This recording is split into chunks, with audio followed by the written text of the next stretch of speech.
오늘도 복된 아침 말씀 묵상 모든 가족들 가운데 주님의 평강이 함께하기를 간절히 소원하면서 말씀 묵상 시작하겠습니다. 오늘은 시편입니다. 시편 122편 1절에서 9절 말씀 제가 봉독하겠습니다. 다윗의 시 곧 성전에 올라가는 노래. 사람이 내게 말하기를 여호와의 집에 올라가자 할 때에 내가 기뻐하였도다. 예루살렘아 우리 발이 내 성문 안에 섰도다. 예루살렘아 너는 잘 짜여진 성읍과 같이 건설되었도다. 지파들 곧 여호와의 지파들이 여호와의 이름에 감사하려고 이스라엘의 전례대로 그리로 올라가는도다. 거기에 심판의 보좌를 두셨으니 곧 다윗의 집의 보좌로다. 예루살렘을 위하여 평안을 구하라. 예루살렘을 사랑하는 자는 형통하리로다. 내 성 안에는 평안이 있고 내 궁중에는 형통함이 있을지어다. 내가 내 형제와 친구를 위하여 이제 말하리니 내 가운데 평안이 있을지어다. 여호와 우리 하나님의 집을 위하여 내가 너를 위하여 복을 구하리로다. 아멘. 오늘 읽으신 시편에는 다윗의 시 곧 성전에 올라가는 노래라는 제목이 붙여 있죠. 이렇게 시편에 붙여진 제목을 표제라고 합니다. 이 표제들은 시편의 저자, 작곡자 또는 음악적 지시 그리고 역사적 배경 등을 알려주는 역할을 합니다. 예를 들면 오늘처럼 다윗 또는 아삽 등의 시편 저자의 이름이 사용되기도 하고 다윗이 사울을 피하여 굴에 있을 때 지은 시라고 해서 역사적 배경을 소개할 때도 있고 인도자를 따라 혹은 현악, 제8음, 기띠, 스미닛에 맞춘 노래 등 악기나 음악 용어를 기록한 표제도 있고 오늘 122편처럼 성전에 올라가는 노래라든가 감사시, 탄원시, 교훈시라는 표제를 붙인 시들도 있습니다. 이런 표제들이 언제 누구에 의해서 붙여졌느냐 하는 것에 대해 논란들이 있지만 많은 학자들은 처음부터 성경이 쓰여질 처음부터 이런 표제들이 붙여졌다고 이야기하고 있는 것이 일반적 견해입니다. 그러니까 우리가 시편을 읽을 때는 이런 표제도 반드시 함께 읽어야 한다는 것을 이제 알 수 있습니다. 특별히 오늘 본문처럼 이렇게 성전에 올라가는 노래라는 표제가 붙은 시편은 120편부터 134편까지 무려 15개의 시편이 연이어 함께 묶여있는 것을 보면 이 성전에 올라가는 노래라는 이것이 얼마나 중요한가 하는 것을 알 수 있습니다. 오늘 시편은 말씀드린 대로 백성들이 예루살렘에 있는 성전의 제사를 위해 올라갈 때 불렀던 순례자의 노래라 할 수 있습니다.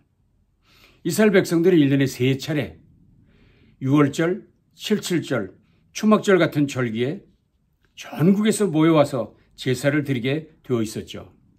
이 시편은 바로 그럴 때에 불렀던 노래라는 것입니다. 즉 이런 시편은 예배와 관련된 그래서 예배자의 자세, 예배의 목적, 내용 등을 교훈하기 위한 시편인 것을 우리가 알 수 있습니다. 그런 면에서 오늘 우리는 이 122편 말씀을 묵상하면서 우리의 각자의 예배를 한번 점검해보는 시간이 될 수 있기를 바라는 것입니다. 우리가 점검해야 될 첫 번째 사항은 예배자의 마음에 하나님만이 계셔야 한다. 예배자의 마음에 과연 하나님이 계신가 하는 문제를 점검해 보자는 것입니다. 보십시오. 1절 사람이 내게 말하기를 여호와의 집에 올라가자 할 때에 내가 기뻐하였도다. 4절 지파들 곧 여호와의 지파들이 여호와의 이름에 감사하려고 이스라엘의 전례대로 그리로 올라가는도다. 9절 여호와 우리 하나님의 집을 위하여 내가 너를 위하여 복을 구하리로다. 오늘 본문의 공통점은 무엇입니까? 모든 본문에 사람들의 말, 오늘 우리가 어디로 무엇을 위해 가는가가 분명히 정해져 있다는 것을 보여주고 있다는 것입니다. 다시 말하면 오직 그분의 임재를 기대하면서 그들은 예배의 자리로 나아가고 있었다는 것입니다. 그래서 그들은 올라가면서도 찬양을 하고 있었던 것이지요. 최근 미국에서 발행된 Gospel Coalition, 한국판으로는 복음과 도시라는 최근 잡지에 Why being late to church matter, 예배 지각 대수롭지 않다라는 글을 읽은 적이 있습니다. 예배에 지각하는 일을 대수롭지 않게 생각하는 사람들을 향한 권면의 글이었습니다. 저자는 한 목회자의 고백을 인용하여 이런 이야기를 했습니다.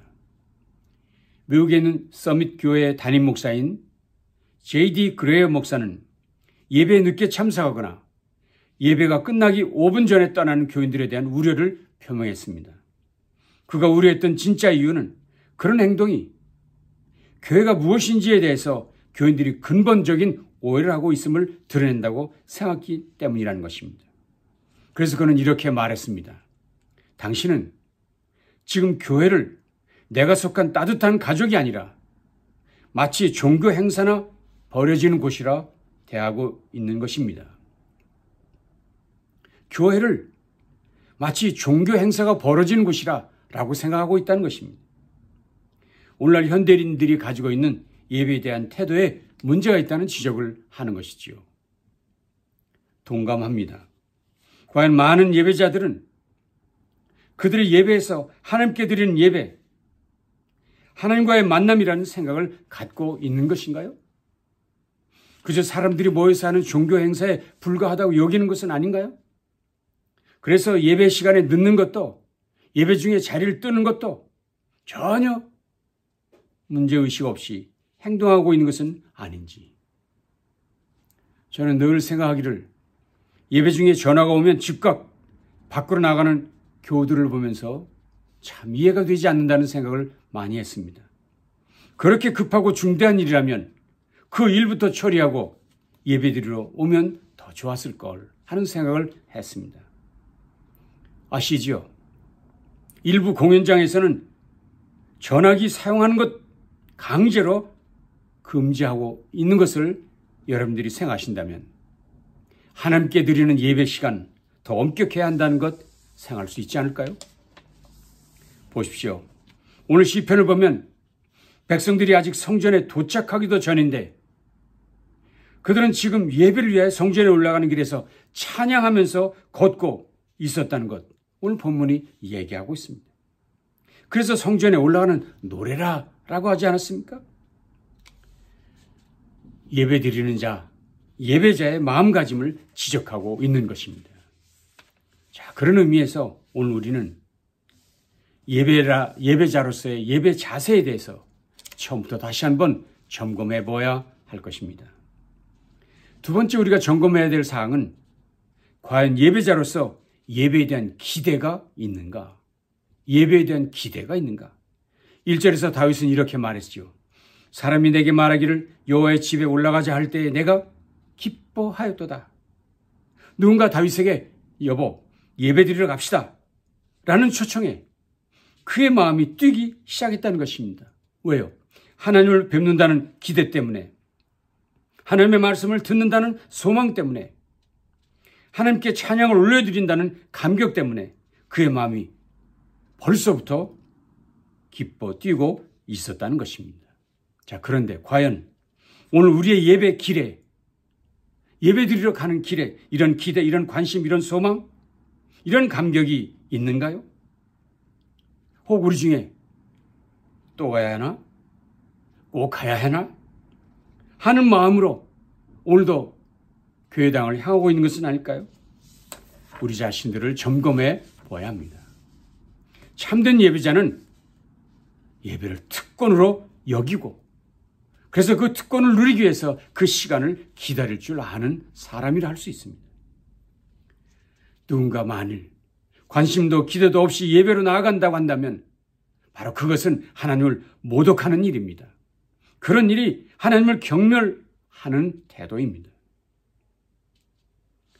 우리는 이웃에게도 그렇게 행동하지는 않습니다. 전능하신 하나님을 뵌다는 기대와 설렘, 반드시 예배자로서 회복해야 할 일입니다. 예배의 기쁨 반드시 경험해야 될 것을 기대해야 합니다. 세 번째 점검해야 될 것은 예배의 공동체성입니다. 예배의 공동체성. 오늘 본문은 예배자가 홀로가 아닌 다수의 사람들의 예배임을 밝히고 있습니다. 보십시오. 어떤 사람이 다윗에게 말했습니다. 여호와의 집에 올라가자. 함께 가는 거죠. 그들은 말했습니다. 예루살렘아 우리 발이 내 성문 앞에 안에 섰도다. 지파들 곧 여호와의 지파들이 여호와의 이름에 감사하고 있다고 얘기했습니다. 그렇습니다. 그 예배는 혼자 하는 경건 생활의 연장이 아닙니다. 예배는 하나님의 백성이 함께 모여 하나님을 영화롭게 하는 자리지요. 그래서 예배는 공동체로 드리는 것입니다. 놀라운 일은 이 예배가 이렇게 여럿이 드리고 있었지만 거기에는 하나됨이 있었다는 사실입니다. 3절이지요. 예루살렘아 너는 잘 짜여진 성읍과 같이 건설되었도다.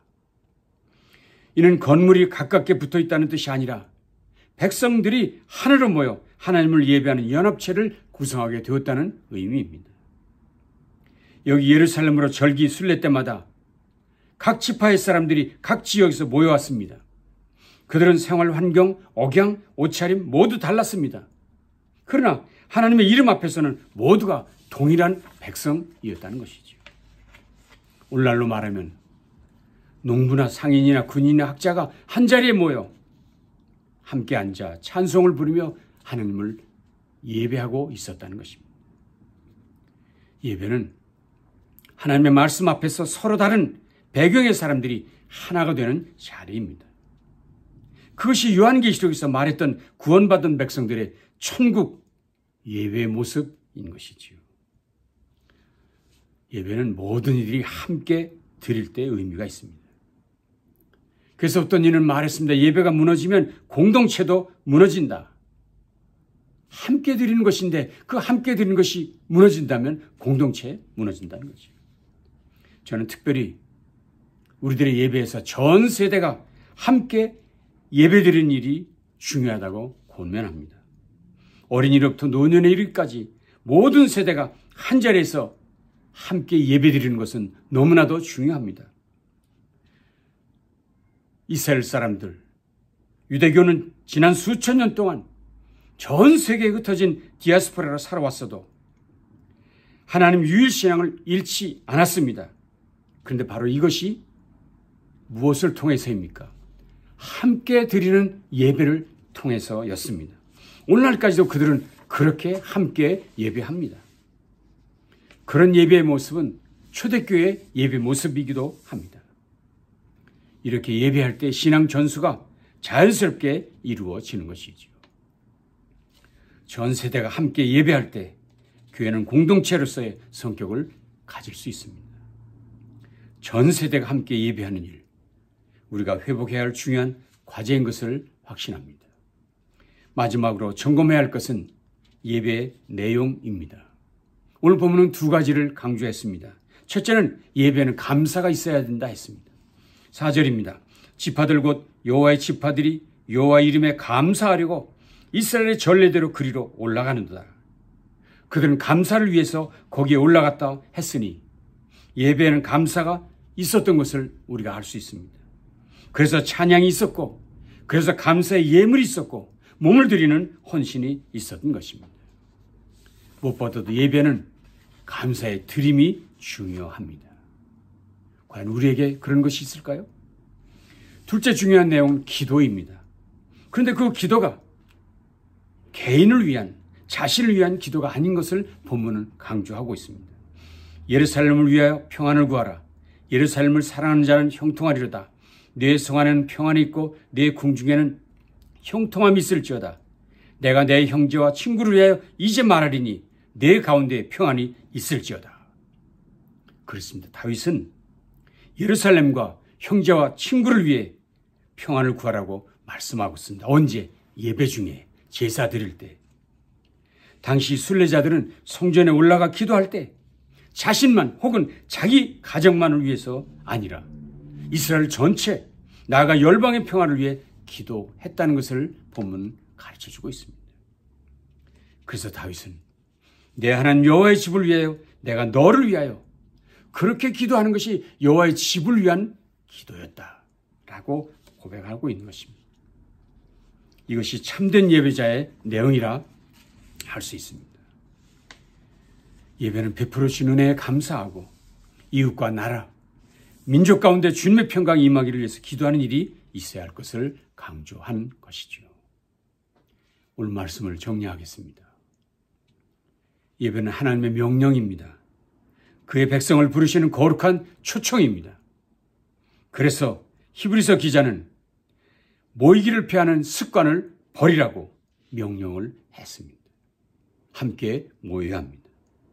예배는 하나님의 임재가 보장된, 개런티된 자리입니다.